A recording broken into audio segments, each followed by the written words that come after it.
Muy buenas tardes, gracias por escucharnos. Este es el Rumbo de la Tarde con Leila, Miguel y Valentín, Miguel Guerrero, Valentín Medrano, Leila Mejía en la conducción de este programa. Olga Almanzar es nuestra productora y nos acompaña también en la conducción del espacio. Gabriel Dávila está en los controles, Ismael se encarga de nuestros videos para el canal de YouTube y estamos con ustedes de lunes a viernes de 4 a 5 de la tarde por Rumba 98.5. Estamos también en la internet, en la página web www.rumba985fm.com y además de escucharnos puede vernos en el canal de YouTube de Rumba 98.5. Nos busca por Rumbo de la Tarde con Leila, Miguel y Valentín.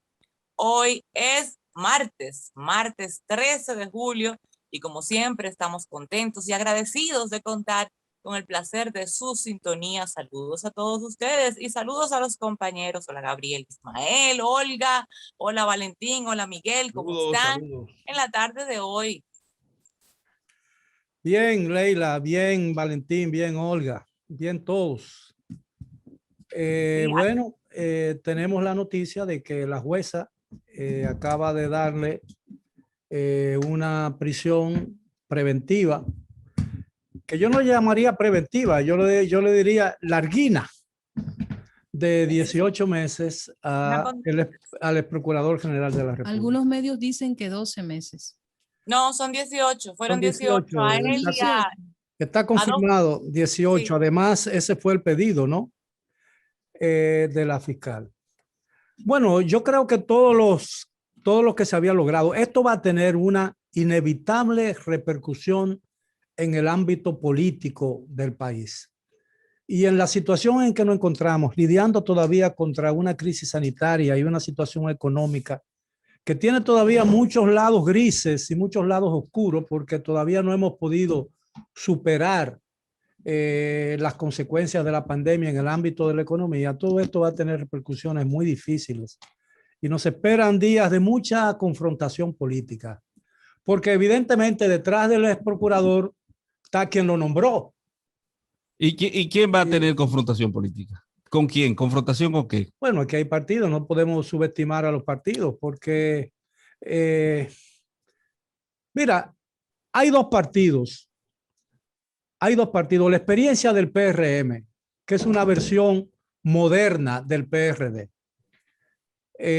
con el grueso de la militancia y de la dirigencia del PRD, de ese PRD díscolo,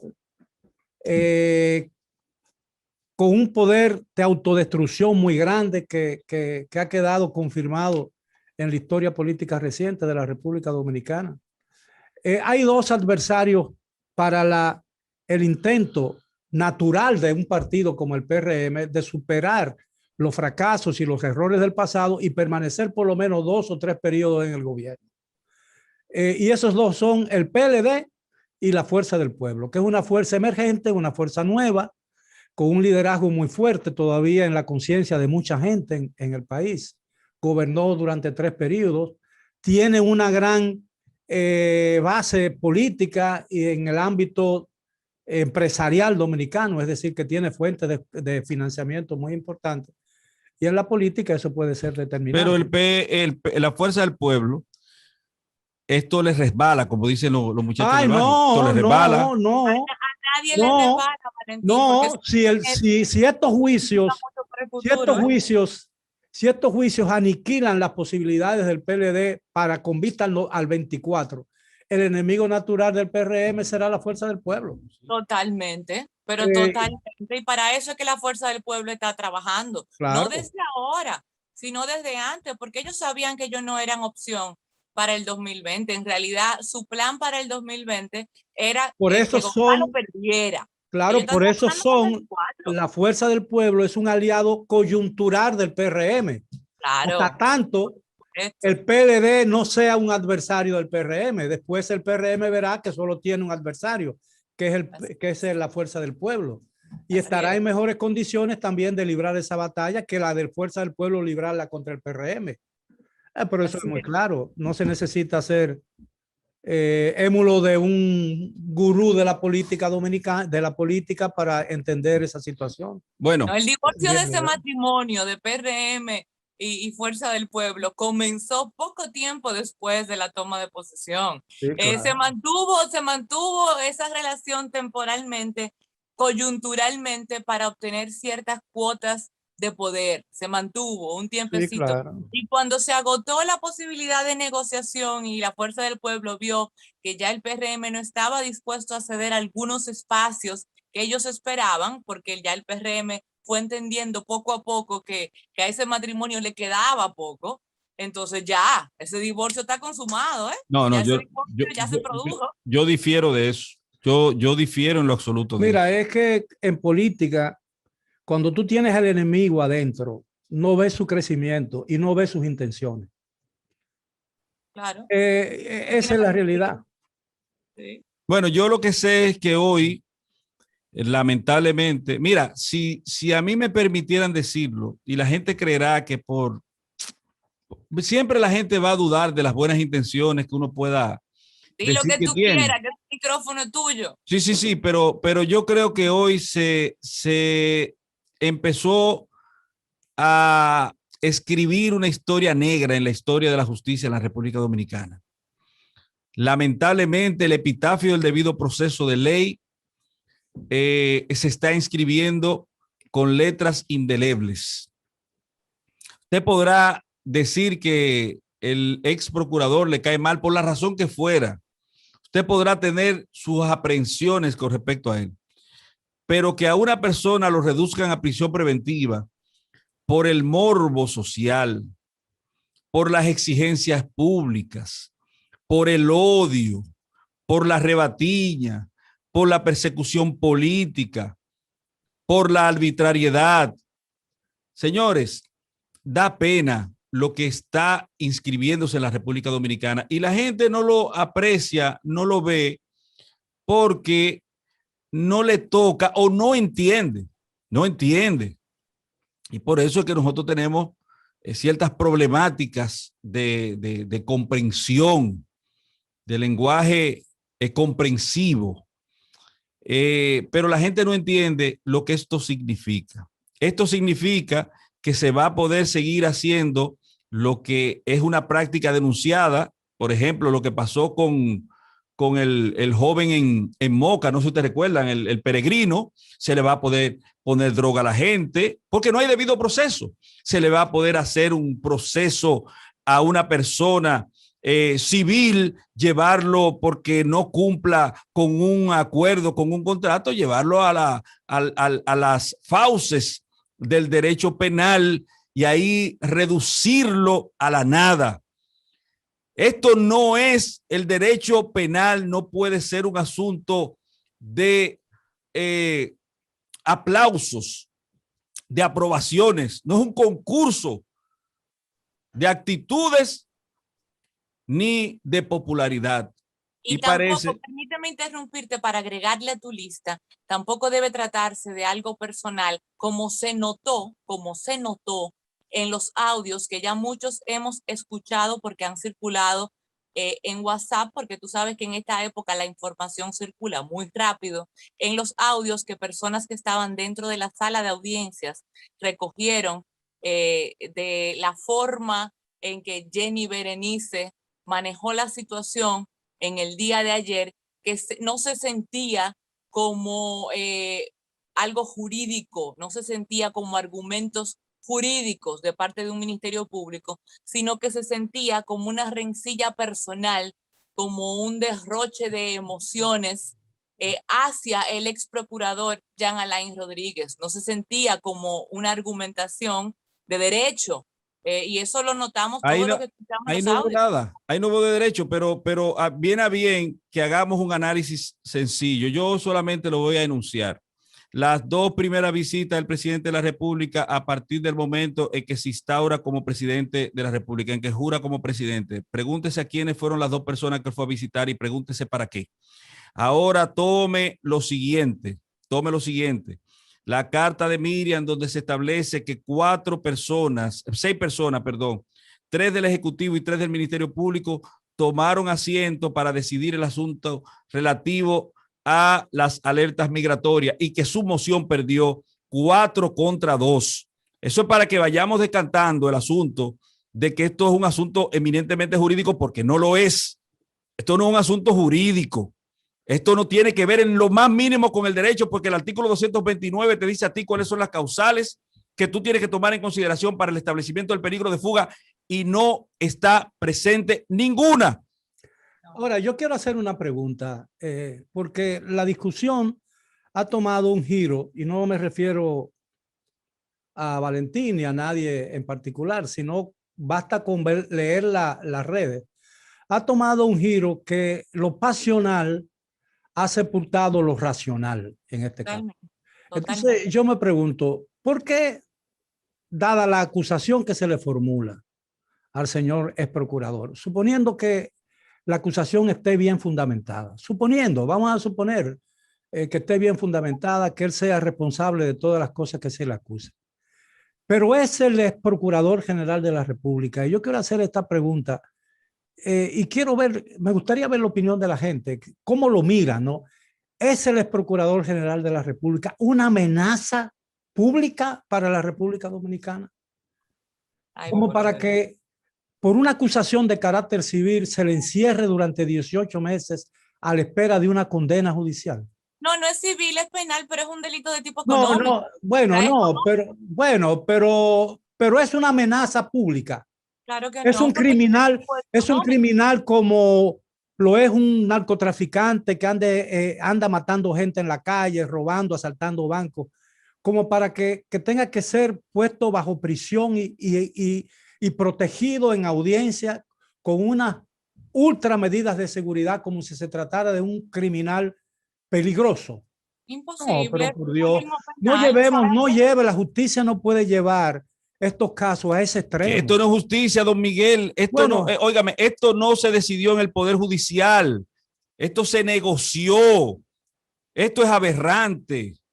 Esto es algo para cerrar un poder. Esto no tiene madre ni padre. Estamos hablando, señores, ahí no hay un solo bendito tipo penal, un solo. No hay. Porque pongamos el asunto ese que yo he dicho reiteradas veces, de las presuntas sobrevaluaciones que se hicieron en las cárceles. ¿Dónde están los sobrevaluadores? Porque nadie como funcionario sobrevalúa. Sobrevalúan las empresas que tienen a bien ejecutar la obra de que se trate. ¿Dónde están esas empresas? 5 lotes, ¿dónde están? Vicios de construcción, eso es civil.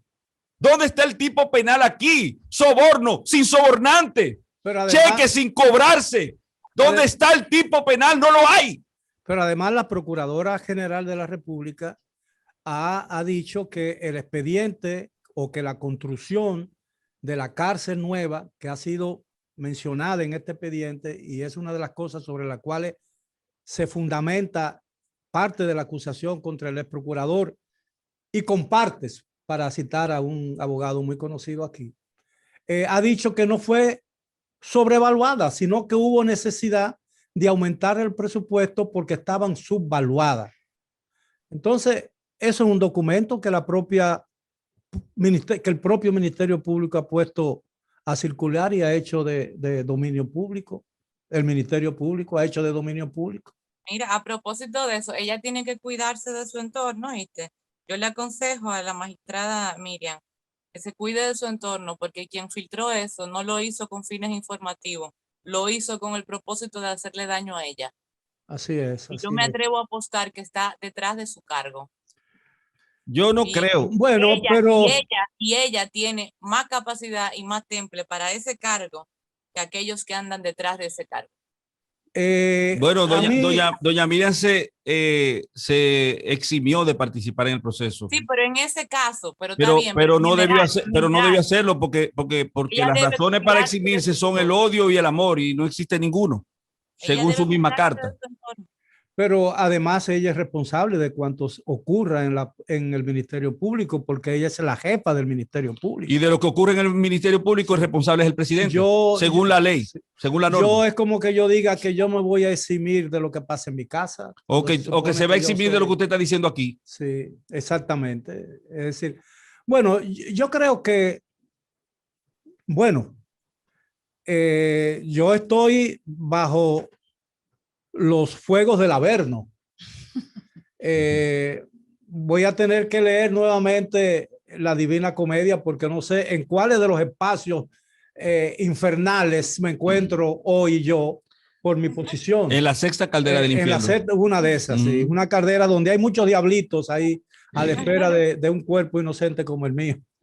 Entonces, yo lo que quiero decir es que aquí están ocurriendo cosas que yo me temo que no van a tener repercusiones políticas muy profundas. Y eso es lo que me preocupa. No va a pasar nada, don Miguel, porque aunque hoy amanecimos como el país más endeudado, que más ha acudido a préstamos durante la pandemia, según la CEPAL, hoy amanecimos en esa condición. El pueblo quiere lucha y que luche ya veneno y le están dando lucha. Ahora yo estoy preocupada porque no hemos dejado hablar a Olga. No, ella no quiere participar. No, yo siempre escucho primero a los que saben. Realmente yo considero... Ella escucha porque ella es la voz de la razón. Exacto. Respecto a la acusación que pesa sobre el ex procurador, ya la justicia, si es una justicia independiente, realmente sabrá si es culpable o no. Pero sí considero que varias cosas como que llaman la atención respecto al caso. El hecho de que se evite que su esposa pueda entrar al conocimiento, no entiendo por qué tanto detalle para las restricciones. Considero también que, como lo he dicho en otras ocasiones, en República Dominicana la justicia está abusando del tema de la medida de coerción, como bien establecían 18 meses para una persona que si bien en algún punto se pensó que podría estar tratando de huir del país, existen formas de tenerlo controlado, de tener una especie de seguimiento y no necesariamente la prisión. No, pero él no intentó, según la Procuradora General de la República, él no intentó salir del país. Ella dijo que su detención en el aeropuerto había sido contra las normas. Bueno, el tema... ¿No lo dijo ella? Sí. La procuradora. El tema también que yo considero de fondo, que es más importante, yo creo que es el tema que mucha gente ha pasado desapercibido y que es sumamente relevante, es el tema de una evidente fractura en el Ministerio Público y una pugna interna que yo considero está representada por la magistrada Jenny Berenice de un lado y del otro Miriam Germán. Yo no creo que haya fractura. En su infinita sabiduría, prudencia, el peso de los años y del tiempo manejándose de una manera prudente, Miriam Germán, yo sí estoy de acuerdo con el hecho de que ella se haya inhibido, porque cualquier iniciativa que haya salido en su gestión, involucrándose ella en el caso, la gente lo iba a endilgar al conflicto que tenían previamente ella y el señor ex procurador Rodríguez. Pero sí considero que en algún punto se siente como que el asunto está tomando un tinte personal. Y creo que eso es lo que la justicia debe evitar. Si realmente el Ministerio Público quiere venderse como un Ministerio Público independiente, tiene que tratar de ser un poquito más prudente en torno a la percepción que se está generando en la forma en que manejan los casos. ¿Me permite sacarle las castañas del fuego a la magistrada Jenny Berenice? Eso no es verdad. La magistrada Jenny Berenice es así.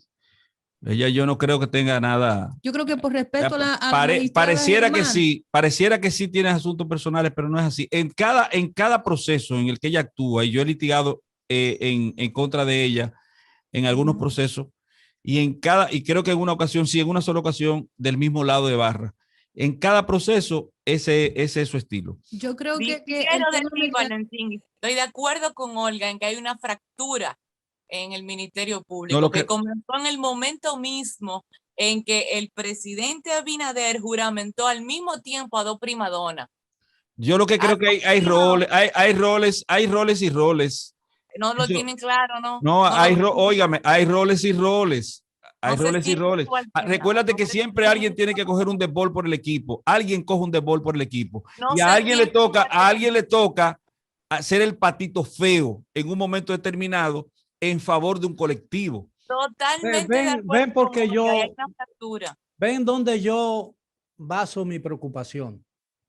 Yo baso y taza también su preocupación. No, yo baso mi preocupación más allá de lo que pueda suceder en el Ministerio Público, porque eso es un problema del Ministerio Público, de dos personas que quizás se fraccionen o quizás se unan para siempre, ¿no? Eso ya es un problema de ellos.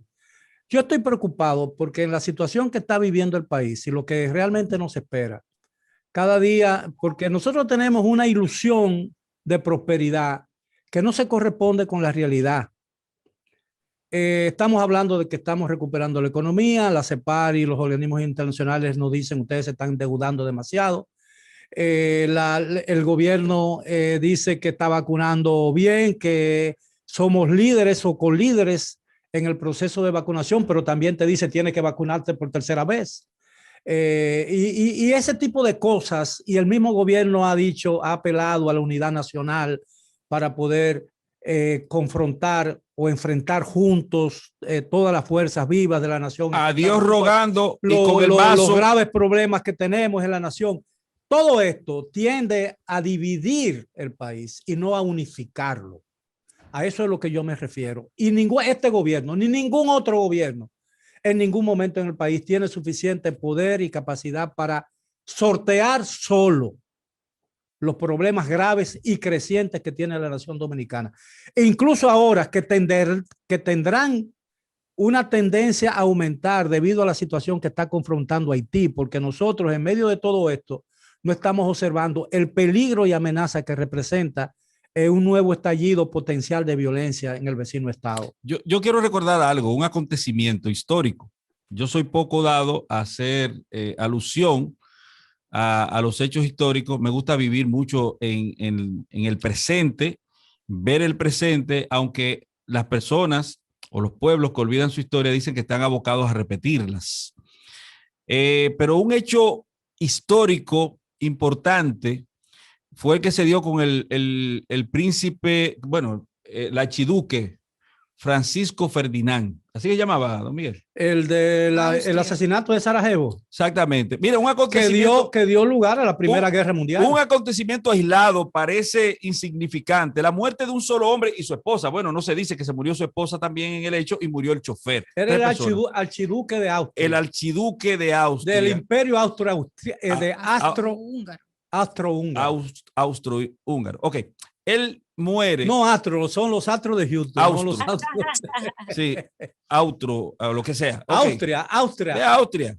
El caso es que ese acontecimiento aparentemente aislado detonó en una retahíla de acontecimientos que culminó con la Primera Guerra Mundial. 25 millones de muertos. Con 25 millones de muertos. Entonces la gente tiene que saber ser responsable al momento de decisionar, de asumir posturas, de accionar, sobre todo en materia de políticas públicas, en materia judicial, cuando de asuntos políticos se refiere, porque a nadie, oye, nadie que venga con cuento. En ese recinto de Ciudad Nueva estaban siendo juzgados políticos, un juicio a políticos. No voy a decir que un juicio político, sino un juicio a políticos con intereses políticos. Mira, tú has mencionado un acontecimiento histórico muy importante que tiene una relación que se puede hacer una especie de ¿cómo diría?, de comparación. Yo te voy a citar otro todavía más reciente, que no es tan reciente. En 1954, cuando los franceses se convencieron que tenían que salir de la península Indochina, se firmó el famoso acuerdo que dividió la península en 4 países: Laos, Camboya, Vietnam del Norte y Vietnam del Sur. Un desaire de John Foster Dulles, que a la sazón era secretario de Estado de los Estados Unidos, cuando Ho Chi Minh le tendió la mano y él le ignoró, cambió el curso de la situación en ese país. Y hubo después una guerra de 12 años o de 14 años o de 20 años entre franceses y norteamericanos que le costaron a los Estados Unidos los graves problemas que todavía genera esa guerra, que ya felizmente fue superada. Y que provocó 1,5 millones de muertos en la zona, 1 millón de vietnamitas y 55,000 soldados norteamericanos. La crema innata de la juventud norteamericana de 18 a 23 años. Yo solo sé que aquí hay desaires en este país que han definido. Por eso estoy hablando del desaire. Aquí ese desaire que han definido alianzas. Claro. A mí una persona me enseñó que una de las peores cosas algo que unifica y que separa, porque no se perdona en política. Se perdona todo menos eso. Es la humillación. La humillación. Y Juan Bosch te dice, en Judas Iscariotes el calumniado, en la parte, en el prólogo, te dice, o la introducción sería, Juan Bosch te dice, para una de esas ediciones, que el amor une, pero lo que fanatiza es el odio. Y aquí se ha estado fomentando mucho el odio. Mira, la radicalización que se está fomentando es muy peligrosa y es una de las cosas a las que yo le tengo mucho miedo. Encierra un ratón en un círculo donde no pueda salir, para que tú veas cómo reacciona un ser, porque son seres, ¿no? Son seres vivientes. ¿Cómo reacciona un ser al encerramiento y al peligro? Aquí estamos fomentando la desintegración de la armonía nacional, que para mí es fundamental para que este país pueda salir airoso de los graves compromisos que tiene a causa de la situación económica y de la crisis sanitaria. Aquí no va a haber colaboración política y el propio gobierno ha dicho en infinidad de oportunidades que es necesario la unión de todos los dominicanos para luchar juntos con construir el futuro de la nación, pero no podemos, ¿sobre qué base estamos construyendo el futuro de la nación? Pero no podemos a Dios rogando y con el mazo dando, así no. Bueno, digo, yo quiero que quede claro en lo que a mí concierne, que lo que se entiende que es una defensa mía de acusado, yo no tengo que ver con eso. Yo no soy la persona que es capacitada para decidir si el procurador y los demás acusados lo son realmente, si son culpables o no. Eso le corresponde a un tribunal, ni siquiera al Ministerio Público. El Ministerio Público prepara un expediente, pero a mí me parece que la manera en que lo ha hecho y lo que ha solicitado, y vuelvo, insisto, los acusados son enemigos peligrosos que puedan poner en peligro la seguridad ciudadana, como para que la gente se sienta más segura porque estén en prisión por 18 meses. Yo solamente voy a decir... Y si mañana un juez lo condena a 6 meses. Pero permítame cerrar el comentario de esta forma. A mí se me preguntó, y lo tengo escrito por ahí, no soy capaz, no tengo la capacidad técnica para violentar WhatsApp. Pero peor, Miguel, si mañana un juez lo absuelve y si era inocente. No, sí, claro. Bueno, de lo que se imputa ahí es inocente. Pero a mí se me preguntó, ¿qué tú crees que va a ocurrir con la medida de coerción? Se lo dijo a usted. 18 meses. 18 meses de prisión preventiva. Usted puede preguntar qué hace. Yo también, desde el primer día. Yo lo he dicho, claro, porque no es un asunto jurídico. Esto no es un asunto jurídico. Si fuera jurídico, el artículo 229 le pasa un rodillo a la acusación del Ministerio Público, porque hay suficiencia desde el punto de vista de las exigencias que tiene ese artículo para el establecimiento del peligro de fuga. Pero esto no es jurídico. Pero hay un juicio que es un precedente a este caso, que tiene que ver también con las acusaciones de dolo y todo ese tipo de cosas. El juicio de Odebrecht. Los acusados están en su casa. Correcto, como debe ser. Mire, esa voz, la voz. Yo le tengo una envidia a ese hombre que está ahí. Sobre todo los viernes. Sobre todo los viernes. Wow, ¿por qué hoy no es viernes? Hoy debía ser, la jueza debió mandar este asunto para el viernes, para uno, en términos, entre bohemias. No, pero no bohemia cerveza, con los bohemios aquí, en esas canciones, uno disfrutar. Miren, tenemos que hacer la transición. No me mira así. Tenemos a la invitada ahí, Gabriel, que nos ayude. Vamos, Gabriel. ¿Dónde surge la noticia?